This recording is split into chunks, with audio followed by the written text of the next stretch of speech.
So again, thank you very, very much for joining me this evening. I promise I won't take up too much of your time. Welcome to my webinar, 5 Steps to Freedom from Emotional Eating. So the title of the webinar is Help, I Want to Eat My Emotions for Women Who Eat in Secret and Hide the Wrappers. And this entire webinar is based around my own personal experience, my experience with working with hundreds of people, hundreds of women who all deal with different forms of emotional eating. And I have put together a really simple 5-step process that you can start implementing straight away after the webinar is finished. So everything that you're going to hear tonight is going to be fully actionable straight away. And there are a few things that I would like you to get hold of before we start. So first of all, I am going to give you about half an hour, 45 minutes of my time. So I'd appreciate if you could give me the same of yours. So please make sure you get rid of any distractions around you. Turn off your mobile or put it on silent or put it on airplane mode for the next half an hour so that you have time and headspace to actually take in the information that I'm going to give you. I also suggest that you grab a notebook or a bit of paper and a pen for the rest of the webinar because you might want to write some stuff down. And that's absolutely fine. I might even get you to go through a bit of an exercise as well as we go through.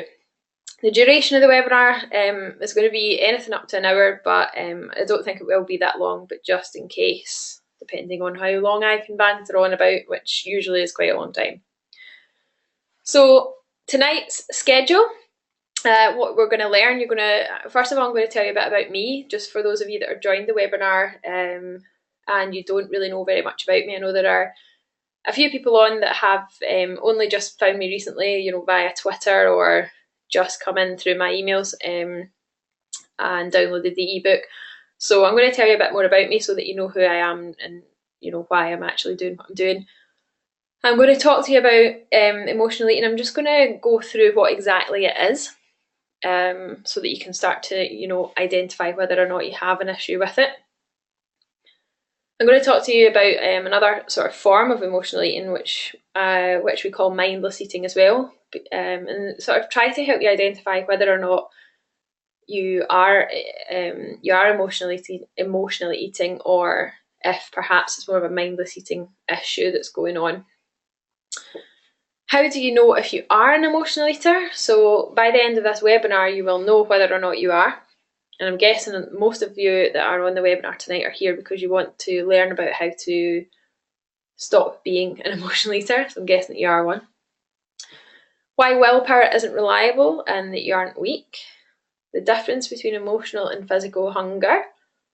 And then I'm going to get into my 5 steps to freedom for emotional eating, some bonus tips. I'm going to give you some homework, and then we're going to open up for a Q&A as well.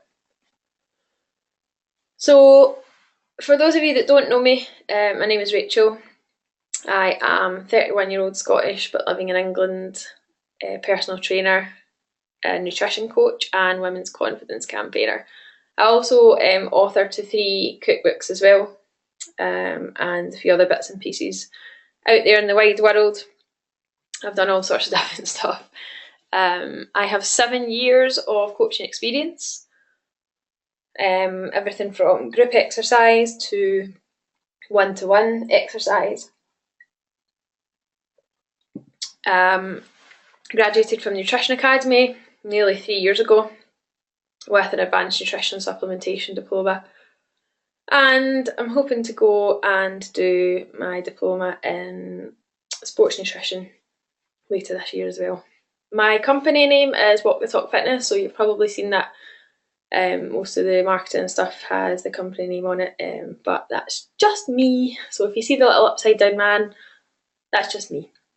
I also, my 2 favourite things are wine and Maltesers, and you'll hear me talk about them quite a lot if you read my emails, or you just know me in general, then that's it. So I have chosen this photograph on this slide of me on the Hollywood Walk of Fame at Michael Jackson's star. Michael Jackson had the same birthday as me, so, and I really have a bit proper love him. So this was one of the sort of best days of my life, and best for a few different reasons, and I'm going to try and explain. Because one of the main reasons I got into doing what I'm doing is because of the journey that I had with irritable bowel syndrome and anxiety and depression over the course of the past 10 years. I have generalised anxiety and agoraphobia, and have suffered from mild depression as well. And it got to the point about 10 years ago where I couldn't even leave the house to go around to the shop, which was like a 30-second walk, to buy something and go home. So I was in a pretty bad place. Confidence was at complete rock bottom. Diet was completely up and down all over the place. Typical Scottish diet. And my discovery of exercise is basically what turned my life around. So bearing in mind that I couldn't even step out of the house, to eventually get to a point, this photograph was taken at the end of 2014 or September, where I can now travel abroad, not just abroad, but pretty much the other side of the world, without, having too much issue. Don't get me wrong, there are still times where I do struggle on a day-to-day basis, but most of the time, if you told me that I was going on a flight to California tomorrow, I would just get on without any hesitation, and I can't tell you how much of a massive improvement that is. And that's all down to, literally, I'm not joking, it's all down to exercise and nutrition and health. And I've learned it by myself.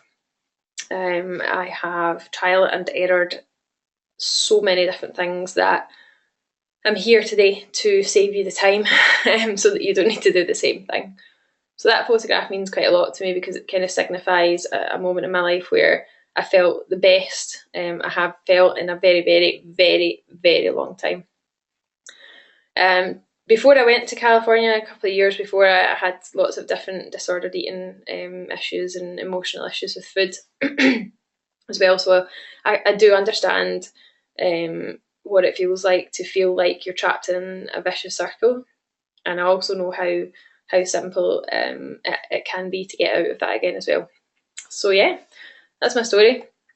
Why I'm here today, because I love helping women who either are in a similar situation to me or have been, and want to get that freedom and that feeling of empowerment and confidence again, that you literally can achieve anything that you want to achieve. And that's not just nutrition and exercise, I'm talking about all different parts of your life as well. I want to reach more people with my message as well, so it's really important for me that I get the message across to as many people as possible, and by doing webinars, that's one of the easiest ways for me to do that. And I need you guys to know that there is a solution to emotional eating there as well, and we're going to talk about that tonight. So first of all, what exactly is emotional eating? So I took some notes from Wikipedia as well, and just have my own. So emotional eating is a form of disordered eating which can lead to an increased intake of food in response to negative emotions, but also positive emotions as well. A maladaptive strategy to cope with difficult feelings, and emotional eating is a behaviour addiction. So it's an addiction to the pleasure of instant gratification, or that momentary happiness that you get from eating something that you've been craving and that you need. I also think emotional eating can be sort of defined as driving to Tesco at 9:30 at night to buy a packet of biscuits and you don't even know why you're doing it. Or even worse, driving to Tesco at 9:30 at night to buy a packet of biscuits, getting home and eating them, and then waking up the next morning and not actually remember doing any of it or why. Waiting until everyone goes to bed and then cracking open the crisps so that you can do it in secret, and no one will see you doing it, and hiding the evidence. I've even seen myself putting food in the bin outside, not even in the kitchen bin, like taking the bin outside to make sure that I was hiding the evidence of the amount of food that I used to eat on a binge episode.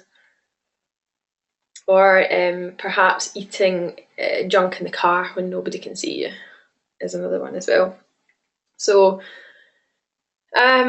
question to you guys is, do you realise how powerful emotions are in making food choices and how important it is we understand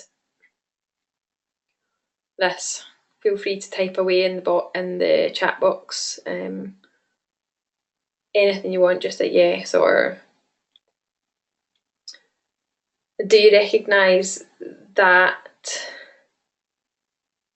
the drive to eat something can depend on your mood, and can you pinpoint exactly why that's happening?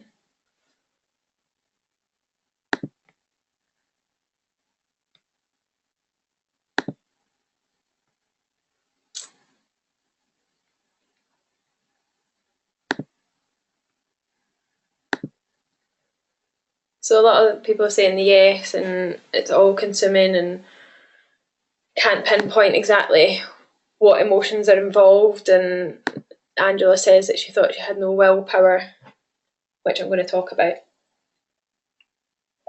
as well. Lindsay says it's always going to stop tomorrow, and that's very true as well.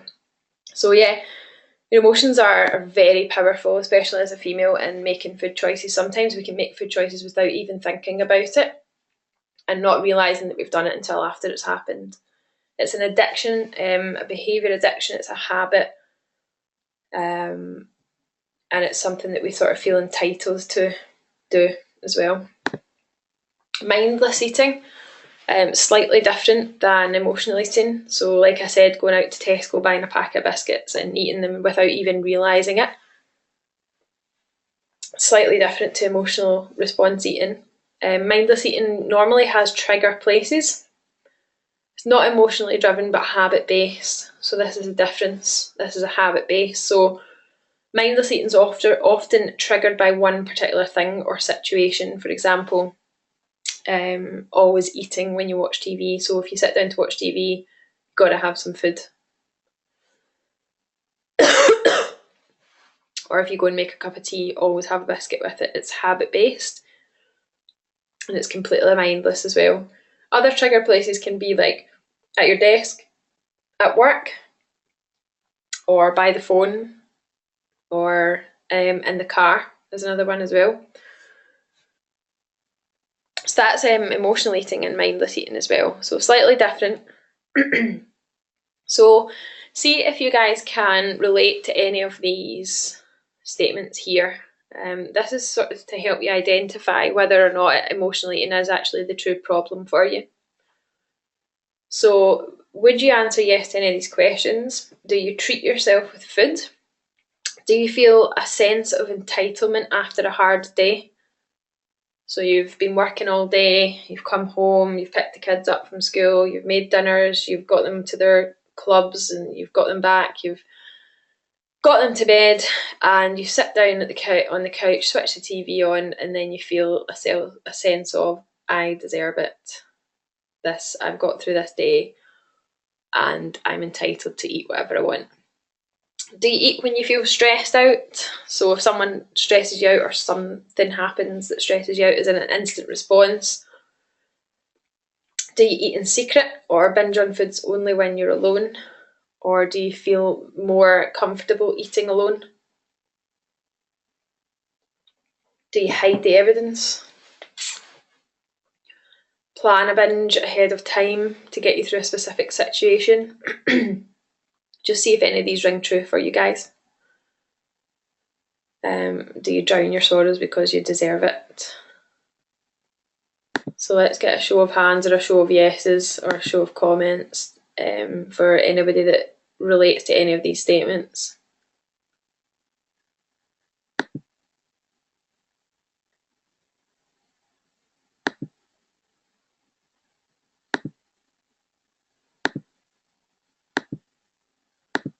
Just reading comments.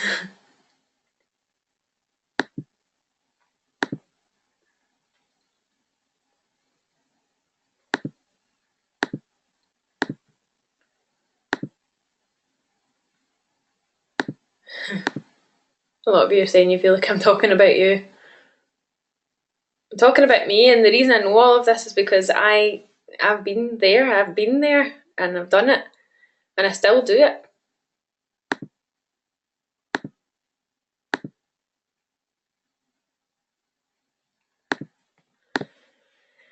All right, let's talk about willpower. So, willpower is something that we all feel like we need in order to succeed with diet and exercise, losing weight. Unfortunately, willpower isn't reliable, and it's not a true reflection or a true indicator of how good, bad, or indifferent we are at losing weight or battling through cravings. If it was as simple, if I was to say to you, use your willpower and you'll stop emotional eating, then you would just stop. So if willpower was reliable and you knew that you could rely on it, I would just say to you, well, use your willpower then. Then you can stop emotional eating. So what's stopping you? If it was simple as just stopping, then you would just stop. So why are you here? So have a think about that. If it were as simple as to just use willpower, then none of us would be here watching this. And you wouldn't need my help. Willpower is required, but willpower alone is not reliable because it's not infinite. So you've got a bit of an internal and external battle going on all the time if you find that you are an emotional eater and that you recognise yourself in some of the statements in the previous slide. And you've always got that internal battle. So that battle, your emotions are trying to make you do something that you know that you don't want to do. And then you've got your willpower externally to that, and your willpower is trying to use reason and logic to fight against the sort of instant gratification that the internal emotions want. So it's a constant battle. It just depends who wins. Sometimes willpower wins, sometimes emotions will win. And what I want you to try and understand is that it is possible that you can start to win that battle with willpower and other things as well. And I often explain or describe willpower as like an elastic band. You can only stretch an elastic band so far before it will snap. In fact, the more you stretch an elastic band, the weaker and weaker and weaker it gets. So if I was to hold an elastic band out in front of you, you can see it sort of going a bit white, and the fibres start to break away one at a time, and it gets weaker and weaker and weaker. And at some point it's going to snap. And if your elastic band is really weak to start with, so if you've been using willpower all day, and this is important that you think about this, so write this bit down. If you've been using willpower all day, so you've eaten really well for breakfast, you haven't snacked at work, you've not eaten any rubbish, you've eaten your lunch, it's been really healthy, you've drank loads of water, you're feeling really good, you've had a good dinner, you've been to the gym or you've been out for a walk, completed your day, your willpower has been stretched and stretched and stretched and stretched and stretched and stretched all day long until you get to night time and bang, it snaps. So it's not something that you can rely on its own. But there are ways that you can strengthen it, and I'm going to show you exactly what to do. And at some point you've got to realise, yeah, I've just covered that you cannot rely on willpower alone to tackle emotional eating.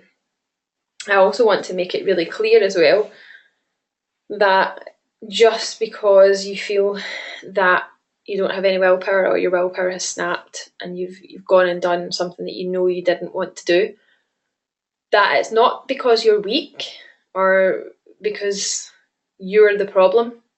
It's just that you haven't learned how to deal with it yet, and how to strengthen that elastic band and how to support it if it does get weak. It's not you that's the problem. It's not you that's weak. And everybody else is in the same place. You're not useless because you lack willpower. It's not something that's built into you, and you can just leave it and expect it to jump out and be strong every time you need it. So try not to beat yourself up too much about it. So being able to strengthen your willpower and kick emotional eating is going to improve your chances of long-term success with losing weight or just stopping the cravings. And you'll get less what I call fuck it moments, where you just sit down and you go, well, fuck it, I'm going to have this, or excuse my language, but if you know me, you'll know that I swear a lot. So the longer you spend strengthening your willpower, the more chances you're going to have of having long-term success and not keeping going back to the same place again and again and again.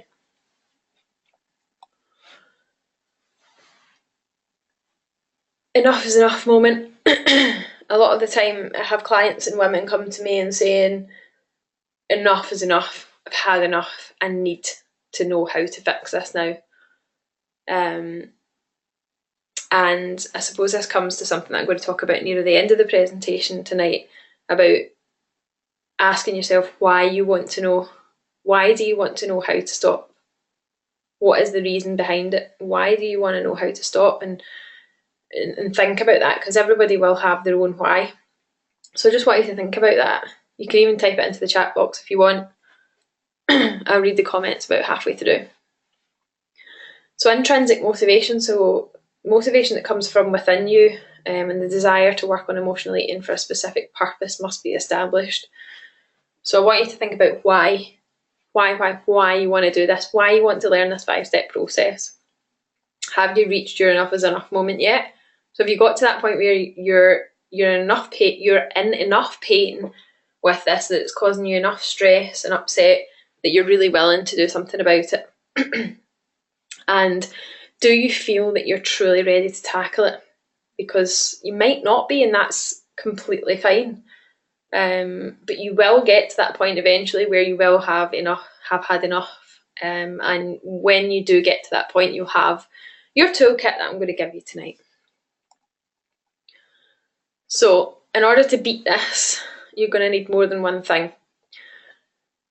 You're going to need intrinsic motivation and desire. So you're going to need to know why you want to do this and keep this at the forefront of your mind. You're going to need some willpower strengthening exercises to help you feel stronger at moments of weakness, a clear step-by-step plan of attack, and support and accountability. So that's what you're going to need. You're also going to need to spot the difference between physical hunger and emotional hunger, and this is going to be part of your homework tonight, is to really think about this. Be more mindful with your eating as well, and have a think about any mindless eating triggers that you might have. How to tell if you're really hungry or if it's an emotion that's taking control, and how to tell if you're taking in more calories than you realise through mindless eating. So the difference between physical hunger and emotional hunger. First of all, physical hunger. So when you're properly hungry, your body requires fuel, your stomach is empty. Comes on gradually, not suddenly. Is not urgent, so it could wait. It could wait half an hour. You would feel open to eating a wide range of foods. And if someone offered you something like chicken or an apple, you would eat it to satisfy this type of hunger. And you don't feel shame or guilt after you've eaten. So I want you to start thinking about the last time that you felt truly hungry. Truly hungry, like proper belly hungry. And do you know how long it takes for you to become physically hungry? Between meals, like how long would it take you to become physically hungry? For me, it's about 4.5 hours.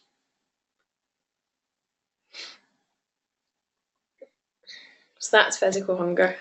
Emotional hunger can be described as a sudden onset or craving that will only be satisfied by one particular food or type of foods, usually some form of junk food or sugary foods. You may have eaten it before you even realise, so mindless eating. You must eat now, so it cannot wait, and it must be satisfied by one particular type of food.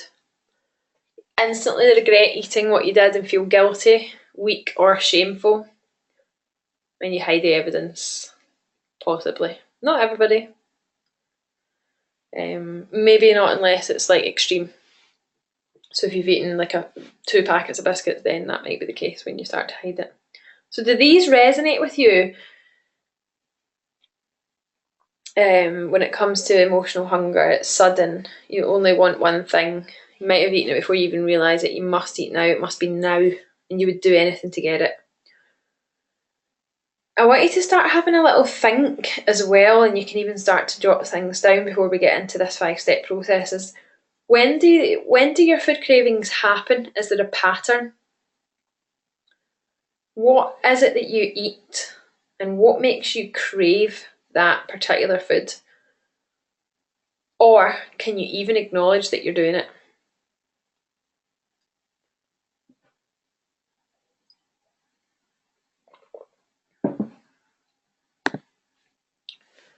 Here are some things that I've heard people saying recently.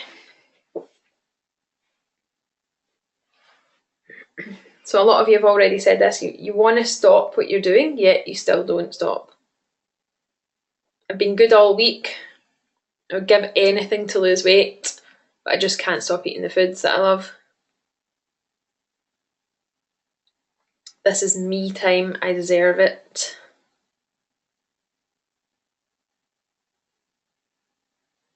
One biscuit isn't going to do any harm. One biscuit won't make me fat. No, it won't, but then you're an entire packet deep before you even realise it. I made it through the day. I deserve a treat. I can't have a cup of tea without a snack.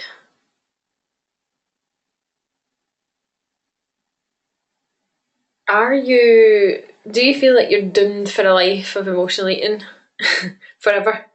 Because you are definitely not, but it will help. It would help if you understand why you're doing it and why you want to stop. So write that down. I would like you to start, even before we get into this 5-step process, is to start thinking, and you don't need to do this now, it can be after the webinar. Start thinking why you're doing it and why you want to stop.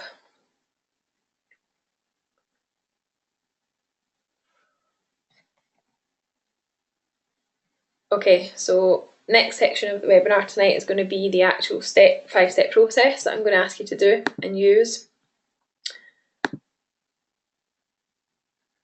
But it would be great if anyone has any questions so far. If you have any, I can read them out and answer them.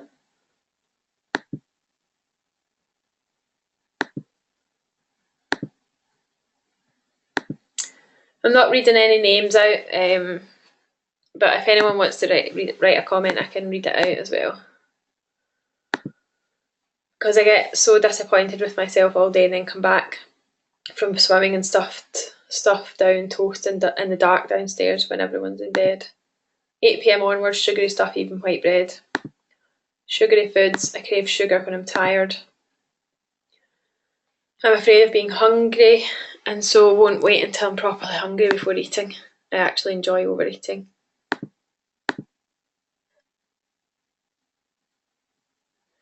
Christine is asking, I don't hide the evidence, but binging makes me feel so guilty. I get nauseous. Have you ever suffered from this? Yes, I have, and you wouldn't believe how many times, and the fact that it still happens, but just not anywhere near as often. But yeah, of course I have I've actually been sick a few times from doing this. And I'm going to be 100% open and honest with you about it, because I couldn't speak about this unless I've experienced it. I have sugar in secret when you're sad. Sugar when upset. What alternatives can you suggest to replace chocolate or other sugary foods? I hide it all the time. I've realised this is not healthy. So guilty. I literally can't look at the wrappers.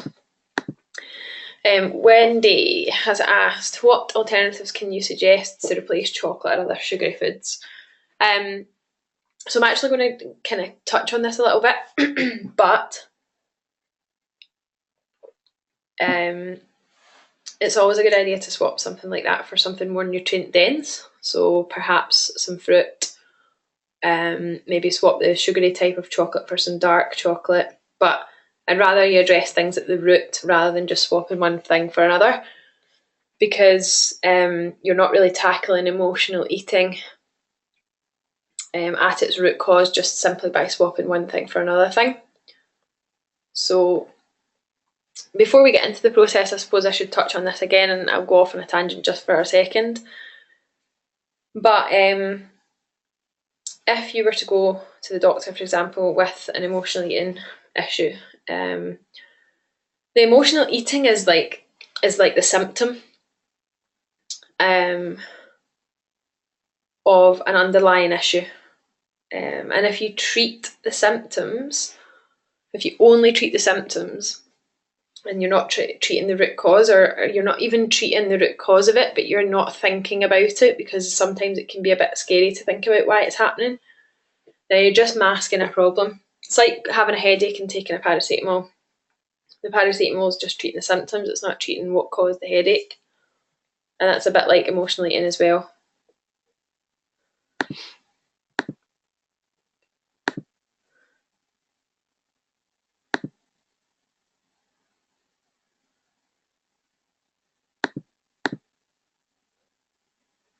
Yep. Chocolate is my downfall, but I think it's more of a bad habit. Yeah. That's because I swapped one thing for another. Now I'm binging on more sugary foods than I used to. Mostly in the evenings. Okay. Thanks very much for all your comments, guys. It's really useful, and hopefully you can understand that everyone is in a similar boat, and that we all feel kind of similar, or in a similar position. It's great to share this with everyone. Okay, so my 5-step process. Feel free to write this down. Step number 1, for 5 days, so this is going to be part of your homework, I want you to start keeping a diary of your emotional eating habits, or in fact actually your full eating habits, and this is for 5 days, and this is to help you, allow you to start to identify triggers. So identifying the root cause or the trigger of your emotional eating situation, because if we can find the trigger, then we can remove the trigger or help to adapt the trigger so that it doesn't trigger the emotional eating. So I want you to keep a diary for 5 days, for the next 5 days. When you felt the craving come on, what you ate, where you were at the time, how you felt at the time, how you felt afterwards, and the thoughts that were going through your head. So I want you to do that for 5 days, at least 5 days. So as soon as you feel like that craving is coming on, whether that be after you hang up from this webinar or tomorrow night, I would really like you to just, instead of going to get something to eat, I want you to do this. And once you're finished doing this, then you can go and get something to eat. So just to recap, when you felt the craving coming on, what you ate, where you were at the time, how you felt at the time, how you felt afterwards, and the thoughts that were going through your head. Write everything down. Nobody's going to see it apart from you. Nothing is too trivial. So I want you to write everything down, because I would like you eventually to see a pattern. so that you can identify what is triggering your emotional eating. Nobody's going to see it, only you are going to ever be able to read it. Sometimes it can take a lot longer than 5 days to identify, so you might want to do this for a couple of weeks, including weekdays and weekends, to see start seeing a pattern. Excuse me. Once you've done that, step 2 is to find your triggers. So find out exactly what it is that's triggering your emotional eating. So here's just some typical triggers from women that I've worked with previously, just to give you an idea of what I'm looking for. So food is the one thing that you look forward to the most. So perhaps that's, what's giving you pleasure in life. Maybe you're stressed in work. Maybe someone makes you snap, and the first thing you think about is, I'm going to go and eat. Perhaps it's relationship stress, rewarding yourself for getting through a tough day or week. Drowning your sorrows, a feeling of entitlement after a long day or week. Food and eating is the only me time that you get, or perhaps you're masking emotions. I'll tell you what my trigger is. My trigger is being angry. Particularly if someone has upset me. So have a little think about that. So once you've done your diary and you've collated some data, I would like you to go back over your diary and see if you can find any patterns arising. And if you can, then you can start to sort of hone in on your trigger.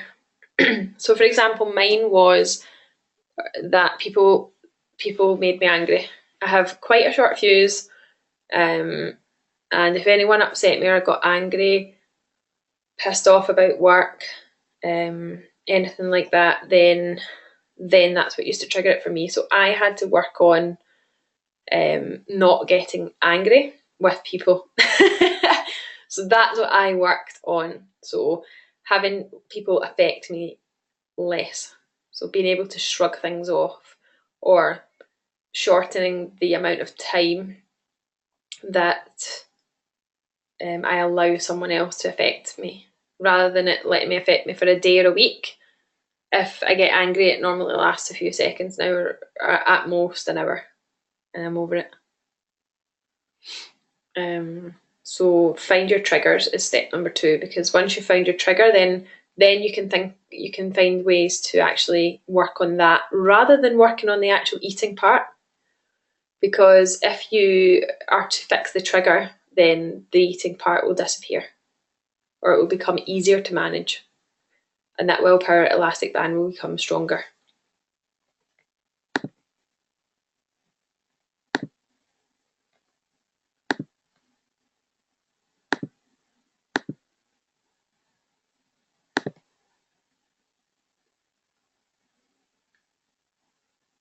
If you don't know what it is that's triggering it, it would be a case of having to go a bit deeper into that emotional diary again and writing down thoughts and feelings. And it will become apparent. It will become apparent if you do it for long enough. 5 days might not be long enough. It might need to be a few weeks. But if you do this and you just can't identify anything in particular, then there's other ways we can look at it as well.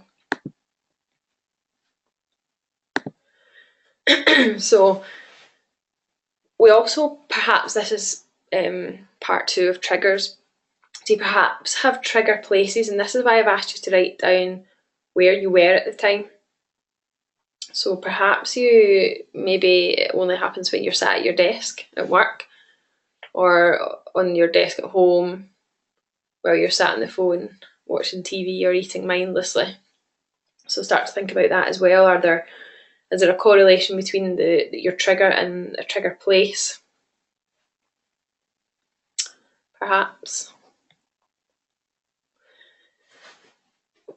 Okay, number 3 is a 5-minute meditation. Now, I am not airy-fairy in any way. I have tried things like hypnotherapy and NLP, and although I find them very, very relaxing, it has never worked for me. And I would only do it for the relaxation part. And I'm not a massive advocate of, like, I don't have a very long attention span, so please use the word meditation lightly within this. So here's another sort of exercise that you can do that is excellent at distracting you. It's a distraction technique. So when you feel the craving hit, I want you to stop what you're doing and take time out. So get up from the sofa or wherever you are and walk away into another room.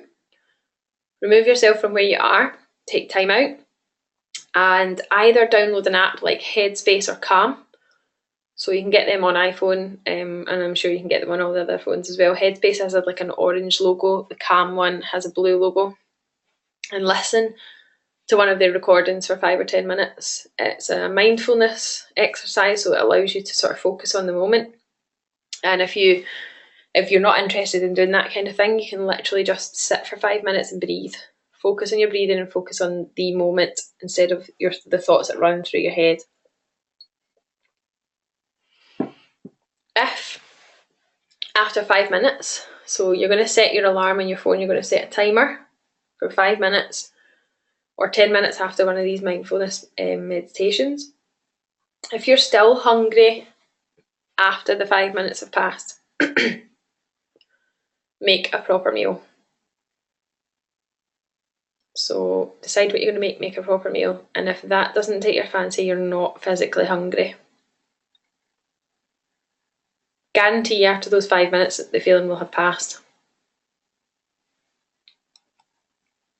Step number 4. Find a different reward. So replace the food reward. If you're a reward eater, if your emotion is as a reward, then replace the food reward with something non-food related. And there's some ideas for you. If you're a reward behaviour type person, whether that's a good or bad situation, if you're rewarding yourself for something that's been crap or rewarding yourself for something you've done well. So there's some ideas. It can be anything, just something that you're going to look forward to. So an undisturbed bath, promise of clothes shopping trip at the end of the week, buy something nice for yourself, candles or perfume, maybe not every day. It can be anything. Anything that you enjoy and something that you look forward to.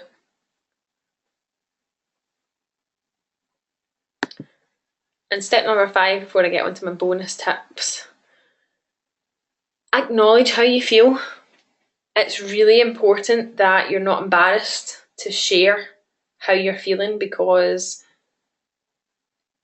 if you bottle this up for long enough, it's going to get worse. So allow yourself to, you don't need to tell anybody else how you're feeling unless you want to, but you need to acknowledge yourself and allow yourself to accept that you are feeling like this, because there's no shame in feeling like this, because it's perfectly normal. You are normal. There's nothing wrong with you.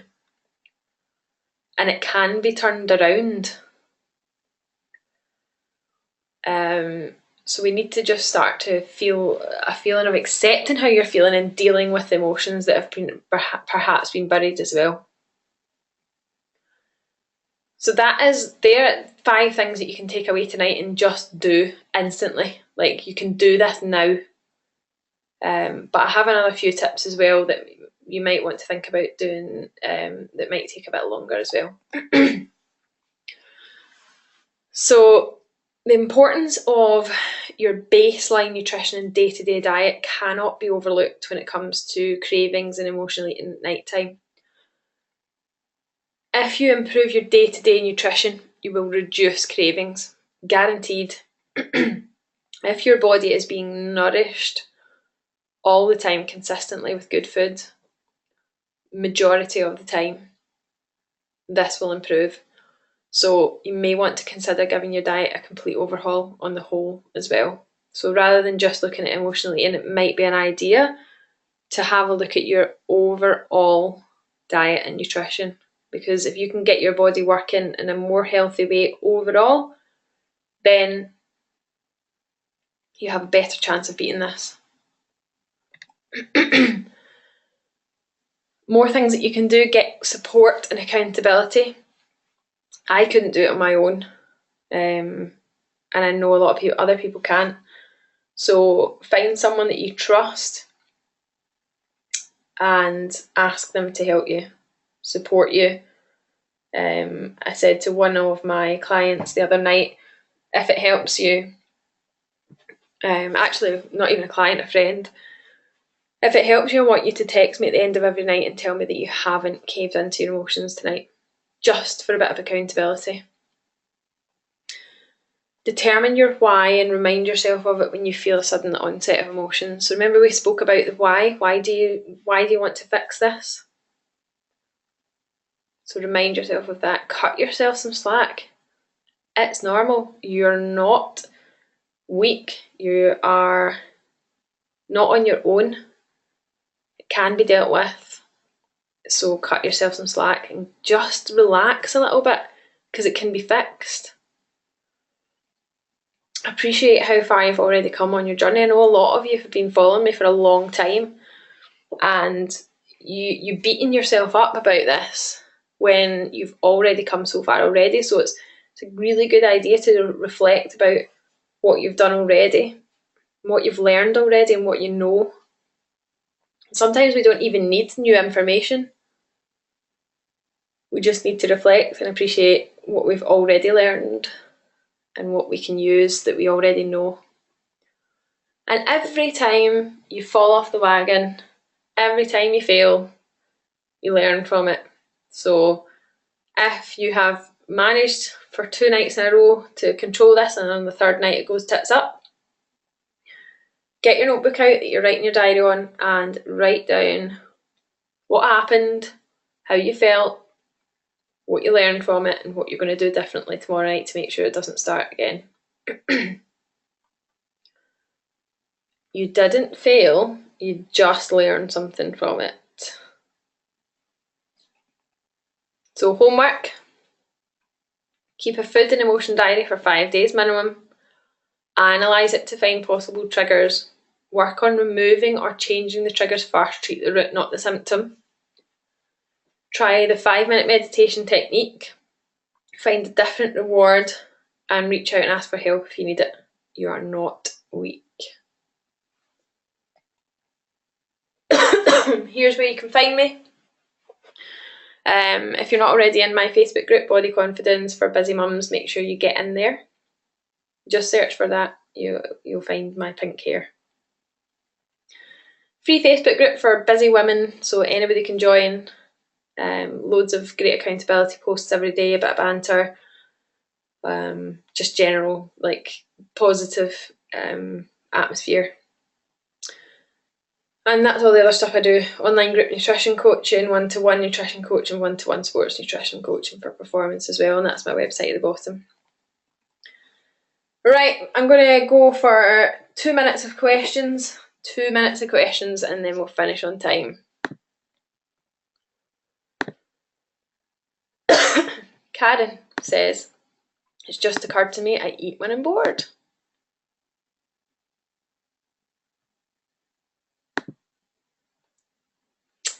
Julie says, can I go back to the homework slide? Oh, yes I can.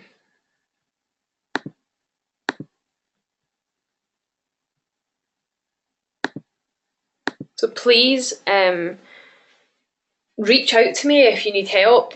Don't sit there and think that you're scared because you're on your own, because you're not. And just because you feel like you may have failed doesn't mean that you have.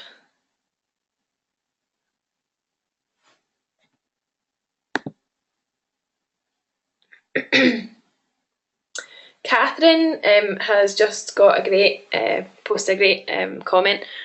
Don't know if this has helped anybody. I'm planning to save the money I would spend on sugary snacks and then buy myself something nice as a reward. I think that's awesome.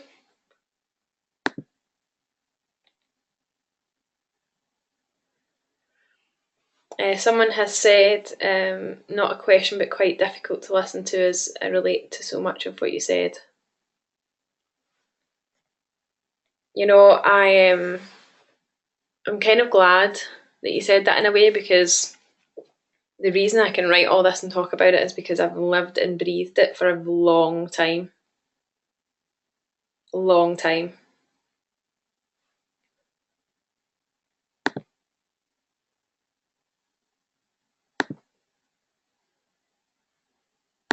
Wendy's asking, any tips to deal with withdrawal symptoms? I came off chocolate a few years ago and got really bad headaches and felt awful. Yeah, I mean, withdrawal symptoms, I think you've just got to realise that they are temporary.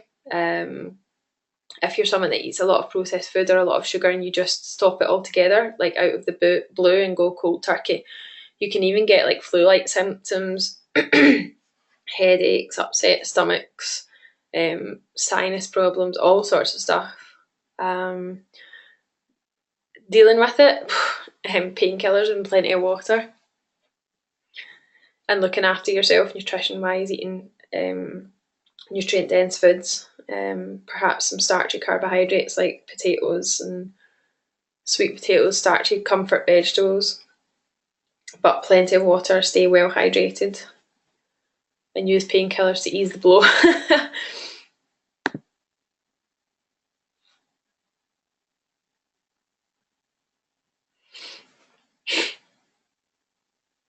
So, like I said, guys, please feel free to reach out to me. It would be a pleasure to speak to you. Thanks very much for joining me tonight. I really appreciate your time. I will send you all an email tomorrow. It would be great if I could get some feedback on the webinar. If you can leave a comment in the Facebook group tonight, just post a comment and let me know what you thought. I'd really, really appreciate your feedback, because it's been a long time since I did the webinar, and I've never ever spoken about this subject before, so it'd be fab if you could do that. It'd be great. I'm sure I'll speak to most of you throughout the week, or I'll see some of you guys at the weekend, because I'll be in Scotland this weekend, so I think we're going to do a group session. Have a great week, everyone. Please reach out if you need anything, and I'll speak to you soon.